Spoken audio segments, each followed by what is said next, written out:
What's good, everyone? Jets takeoff. I hope everyone's still enjoying that win against the Cleveland Browns, because that was still a game that I'm still shook happened. But anyways, over these past two Jets games, I've noticed something that is really upsetting to me. While that Browns one was very encouraging, this one area of the team has not been performing well at all, and I think it needs to be addressed.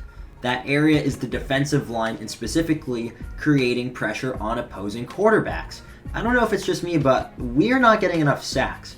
I'm pretty sure when Robert Saleh came in here, his mantra, besides all gas, no brakes, was that the defensive line is what wins games, creating pressure, getting sacks on opposing quarterbacks. And so far throughout the 2022 Jets season, we have 3 total sacks in 2 football games.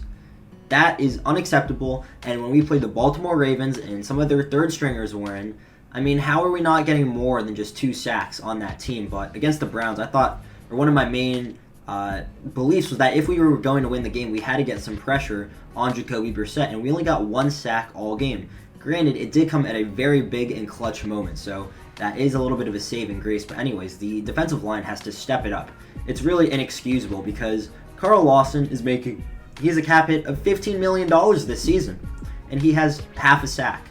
It's simply got to be better. I know he's been away from football, but we are paying him a ton of money. We signed him to be that game-changing defensive end that we have not had in a long time.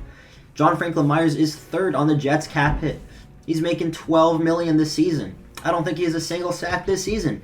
I know these players might be doing good in run defense, but still, we are paying them the top dollar to go get after the quarterback. Last example, Quinnen Williams, $10 million. I'm pretty sure he has no sacks. We've got to start getting pressure on opposing quarterbacks, especially in this upcoming game against the Cincinnati Bengals. I know the Bengals' offensive line is bad, but if we cannot create pressure in Joe Burrow's face, we're going to get blown out. That's my opinion. So the Jets' defensive line, the defensive front, has to step it up. And Jacob Martin, we paid him to rotate. And I understand it may be due to the rotations. That might be why we're not getting the sacks. But the reason why the Jets rotate the defensive line is to keep bodies fresh, so that when someone else is in while someone else is recovering, they have their 100% effort to go get after the quarterback and stop the run. It's not happened, and we have not blitzed a lot this season. So it's really showing that when we're sending 4, we cannot beat 5 offensive linemen. But other teams around the league, they can do it. Why can't we do it? Isn't Robert Saleh supposed to be one of these coaches that is really good at getting the best out of his players, specifically on the defensive line? So we need to create more sacks.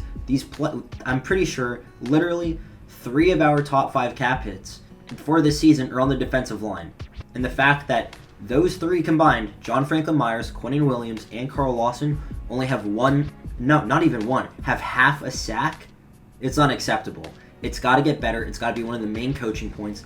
The Jets' defensive line is getting paid some pretty good money. They are getting paid to get after the quarterback, and they can't do it. So we got to create some more pressure on quarterbacks. It's really the main story. They're getting paid dollar. We got to go do it. So let me know what you think about this. It's really been bothering me as I've watched these past 2 games. And yeah, hopefully it changes against the Bengals because they have a shitty offensive line. But if we can't get pressure on them, I mean, why are we paying these guys top dollar? It doesn't make sense. But yeah, let me know what you think, and I will see you all in the next one.